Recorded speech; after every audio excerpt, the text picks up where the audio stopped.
আসসালামু আলাইকুম। ষষ্ঠ শ্রেণীর সুপ্রিয় শিক্ষার্থীবৃন্দ, আজকে আমি তোমাদেরকে তোমাদের গণিত বইয়ের অনুশীলনী ১.২ থেকে উদাহরণ ১-এ যে প্রশ্নটি রয়েছে সেই প্রশ্নটির সমাধান করে দেখাবো। আমাদের এই প্রশ্নটিতে বলা হয়েছে, জাওয়াদকে এক অঙ্কের ৬টি সংখ্যা লিখতে বলায় সে ২, ০, ৩, ৮, ৭ ও ৪ লিখল। অর্থাৎ এখানে বলা হয়েছে জাওয়াদকে এক অঙ্কের ৬টি সংখ্যা লিখতে বলা হয়েছে। তখন জাওয়াদ কি লিখল? ২, ০, ৩, ৮, ৭ ও ৪ এই ৬টি অঙ্ক লিখল।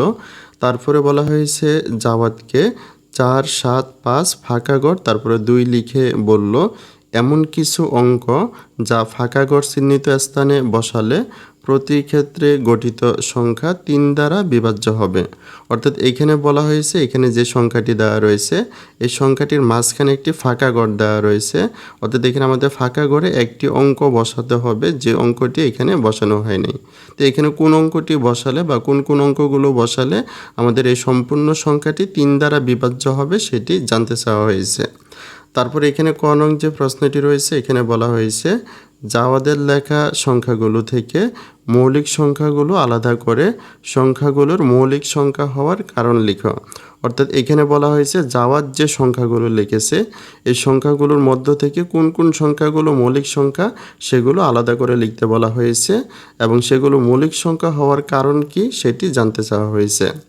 তারপরে খ নং যে প্রশ্নটি রয়েছে এখানে বলা হয়েছে দেখাও যে জাওয়াদের লেখা অঙ্কগুলো দ্বারা গঠিত বৃহত্তম ও ক্ষুদ্রতম সংখ্যার বিয়োগফল ৯ দ্বারা বিভাজ্য। অর্থাৎ এখানে বলা হয়েছে জাওয়াদ যে সংখ্যাগুলো লিখেছে সেই সংখ্যাগুলো দ্বারা বৃহত্তম সংখ্যা গঠন করতে বলছে, আবার সেই সংখ্যাগুলো দ্বারা ক্ষুদ্রতম সংখ্যা গঠন করতে বলছে। তারপর বৃহত্তম ও ক্ষুদ্রতম সংখ্যার যে বিয়োগফল আসবে সেই বিয়োগফলটি ৯ দ্বারা বিভাজ্য হবে সেটি দেখাতে বলছে। তারপরে এখানে গ নং যে প্রশ্নটি রয়েছে এখানে বলা হয়েছে ফাঁকা ঘর চিহ্নিত স্থানে কোন অঙ্ক বসবে তা নির্ণয় করো। অর্থাৎ এখানে আমাদের প্রথমে যে একটি সংখ্যা দেওয়া রয়েছে যেখানে একটি ফাঁকা ঘর রয়েছে এই ফাঁকা ঘরে কোন অঙ্কগুলো বসালে আমাদের সম্পূর্ণ সংখ্যাটি ৩ দ্বারা বিভাজ্য হবে সেটি এখানে আমাদের গ নং প্রশ্নে জানতে চাওয়া হয়েছে। তাহলে এখন আমরা এখানে প্রত্যেকটি প্রশ্নের সমাধান জানব। তার আগে তোমরা যারা এখন আমাদের এই চ্যানেলটিকে সাবস্ক্রাইব করোনি তারা এখন এই চ্যানেলটিকে সাবস্ক্রাইব করে রাখো, আর যারা সাবস্ক্রাইব করেছো তাদেরকে অসংখ্য ধন্যবাদ। প্রথমে আমরা ক নং যে প্রশ্নটি রয়েছে এই প্রশ্নটির সমাধান করব। আমাদের ক নং প্রশ্নটিতে বলা হয়েছিল জাওয়াদকে এক অঙ্কের যে ৬টি সংখ্যা লিখতে বলা হয়েছিল সেই সংখ্যাগুলোর মধ্যে কোন সংখ্যাগুলো মৌলিক সংখ্যা সেগুলো আলাদা করতে হবে এবং কেন এগুলো মৌলিক সংখ্যা তার কারণ দেখাতে হবে। তো এখানে আমরা ক নং প্রশ্নটি সমাধানের জন্য আমরা শুরুতেই জাওয়াদকে যে সংখ্যাগুলো বা যে অঙ্কগুলো লিখতে বলা হয়েছিল সেগুলো আমরা লিখে নিব। তো এখানে আমরা লিখব জাওয়াদের লেখা অঙ্কগুলো হলো জাওয়াদের যে অঙ্কগুলো লিখেছিল সেগুলো হচ্ছে ২, ০, ৩, ৮, ৭ ও ৪।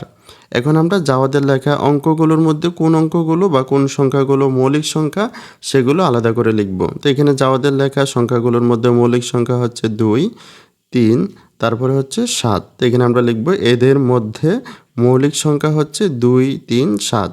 এখন আমাদের ২, ৩ এবং ৭ কেন মৌলিক সংখ্যা সেগুলোর কারণ দেখাতে হবে। তো এখানে আমরা লিখব মৌলিক সংখ্যা হওয়ার কারণ। আমরা জানি যে সকল সংখ্যার শুধুমাত্র ২টি গুণনীয়ক থাকে সেই সকল সংখ্যাগুলোকে মৌলিক সংখ্যা বলে।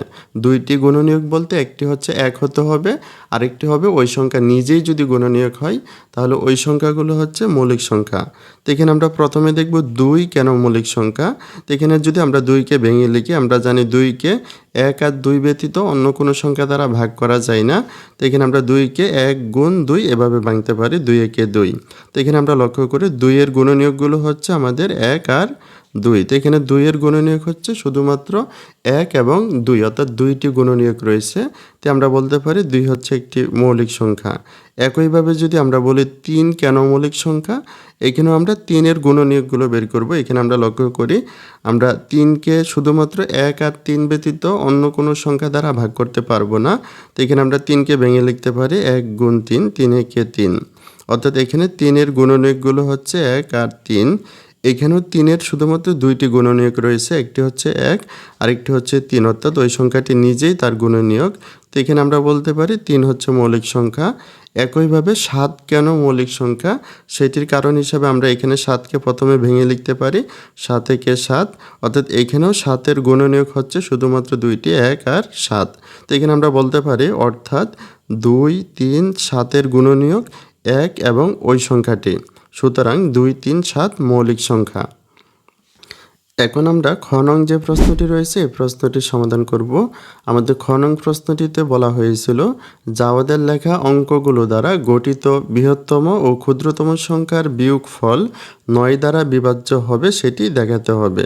তো এই প্রশ্নটি সমাধানের জন্য আমরা প্রথমেই জাওয়াদের লেখা অঙ্কগুলো লিখে নিব। আমাদের জাওয়াদের লেখা অঙ্কগুলো হচ্ছে 2, 0, 3, 8, 7 ও 4। এখন আমরা জাওয়াদের লেখা অঙ্কগুলো দ্বারা বৃহত্তম সংখ্যা এবং ক্ষুদ্রতম সংখ্যা গঠন করব। তো এখানে আমাদের বৃহত্তম সংখ্যা গঠন করার জন্য আমাদের প্রথমে অঙ্কগুলো বড় থেকে ছোট ক্রমে সাজিয়ে লিখতে হবে। তো এখানে আমাদের সবচেয়ে বড় অঙ্ক হচ্ছে 8, এখানে আমরা প্রথমে 8 লিখব, তারপরে হচ্ছে 7, তারপরে হচ্ছে আমাদের 4, 3, 2, 0, এগুলো আমরা পর্যায়ক্রমে লিখব। আর এখানে আমরা অবশ্যই গ্রেটার দেন চিহ্নটি ব্যবহার করব। আমাদের এই চিহ্নটির মানে হচ্ছে আমাদের এই ফাঁকা অংশটির দিকে যে অঙ্কটি থাকবে বা যে সংখ্যাটি থাকবে সেটি হবে বড়, আর সুচল অংশের দিকে যে অঙ্কটি বা সংখ্যাটি থাকবে সেটি হবে ছোট। অর্থাৎ এখানে আমরা বড় অঙ্কের দিকে ফাঁকা চিহ্নটি রাখব। এখন আমরা লিখব সুতরাং অঙ্কগুলো দ্বারা গঠিত বৃহত্তম সংখ্যা। আমাদের এখানে বড় থেকে ছোট ক্রমে আমরা যে অঙ্কগুলো লিখেছি সেগুলো আমরা পর্যায়ক্রমে লিখে দেব। তারপর আমরা প্রথম 3 অঙ্ক পরে একটি কমা ব্যবহার করব, তারপর 2 অঙ্ক পরে একটি কমা ব্যবহার করব। অর্থাৎ এখানে আমাদের হচ্ছে এখানে 8,74,320, এটি হচ্ছে আমাদের অঙ্কগুলো দ্বারা বৃহত্তম সংখ্যা। এখন আমরা অঙ্কগুলো দ্বারা ক্ষুদ্রতম সংখ্যা গঠন করব। আমাদের ক্ষুদ্রতম সংখ্যা গঠন করার জন্য আমাদের অঙ্কগুলো ছোট থেকে বড় ক্রমে সাজাতে হবে। অর্থাৎ এখানে আমরা সবচেয়ে ছোট অঙ্কটি প্রথমে লিখব, তারপরে আমরা পর্যায়ক্রমে বাকি অঙ্কগুলো লিখব। তো এখানে আমরা প্রথমে ছোট অঙ্ক হচ্ছে আমাদের 0, তারপরে 2, তারপর 3, 4, 7, 8, আমরা পর্যায়ক্রমে এগুলো লিখে নিলাম। এখন আমরা লিখব সুতরাং অঙ্কগুলো দ্বারা গঠিত ক্ষুদ্রতম সংখ্যা। তো ক্ষুদ্রতম সংখ্যা গঠন করার জন্য এখানে আমাদের প্রথমে 0 রয়েছে, কিন্তু আমরা প্রথমে যদি 0 দেই তাহলে সেই 0-র কোনো মান থাকবে না। সেই জন্য আমরা এখানে কি লিখব, প্রথমে 0 ব্যতীত আমাদের সবচেয়ে ছোট সার্থক অঙ্ক যেটি রয়েছে এখানে 2, আমরা প্রথমে 2 লিখব, তারপরে আমরা 0 লিখব, তারপর আমাদের বাকি অঙ্কগুলো যেভাবে রয়েছে সেভাবে আমরা লিখব। তাহলে এটি হচ্ছে আমাদের অঙ্কগুলো দ্বারা গঠিত ক্ষুদ্রতম সংখ্যা। তারপর এখানে আমরা প্রথম 3 অঙ্ক পরে একটি কমা বসাবো, তারপর 2 অঙ্ক পরে একটি কমা বসাবো। তো আমাদের গঠিত ক্ষুদ্রতম সংখ্যাটি হচ্ছে 2,03,478। এখন আমাদের অঙ্কগুলো দ্বারা গঠিত বৃহত্তম সংখ্যা এবং ক্ষুদ্রতম সংখ্যার বিয়োগফল বের করতে হবে। তো এখানে আমরা লিখব গঠিত বৃহত্তম ও ক্ষুদ্রতম সংখ্যার পার্থক্য। তো এখানে আমাদের বড় অঙ্ক যেটি রয়েছে, বৃহত্তম সংখ্যা যেটি রয়েছে আর ক্ষুদ্রতম সংখ্যা যেটি রয়েছে, আমরা এই দুইটি বিয়োগ করব। আমরা এই দুইটি যদি বিয়োগ করি তাহলে আমরা এখানে পাচ্ছি 6,70,842। তাহলে এটি হচ্ছে আমাদের বিয়োগফল বা পার্থক্য। এখন আমাদেরকে বলা হয়েছিল বিয়োগফল যেটি আসবে বা পার্থক্য যেটি আসবে সেটি 9 দ্বারা বিভাজ্য হবে। এখন আমাদের জানতে হবে 9 দ্বারা বিভাজ্য হওয়ার শর্ত কি।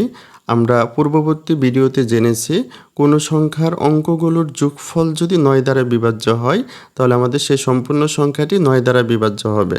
তো এখানে আমাদের যে সংখ্যাটি রয়েছে অর্থাৎ বিয়োগফল যেটি রয়েছে এটি 9 দ্বারা বিভাজ্য হবে কিনা সেটি বের করার জন্য আমাদের প্রথমে এই সংখ্যাটির অঙ্কগুলোর যোগফল বের করতে হবে। অঙ্কগুলোর যোগফল যদি 9 দ্বারা বিভাজ্য হয় তাহলে আমরা বলতে পারবো এই সম্পূর্ণ সংখ্যাটি 9 দ্বারা বিভাজ্য হবে। তো এখানে আমরা লিখব সুতরাং আমাদের এখানে 6,70,842 সংখ্যাটির অঙ্কগুলোর যোগফল, আমাদের অঙ্কগুলো আমরা যোগ করব। প্রথমে রয়েছে 6, তারপরে 7, 0, 8, 4, 2, আমরা এই সংখ্যাগুলোর অঙ্কগুলো পর্যায়ক্রমে যোগ করে এখানে আমরা পেয়েছি 27। এখন আমরা 27কে 9 দ্বারা ভাগ করতে পারি, 3 নং 27, তাই আমরা বলতে পারি 27 যা 9 দ্বারা বিভাজ্য।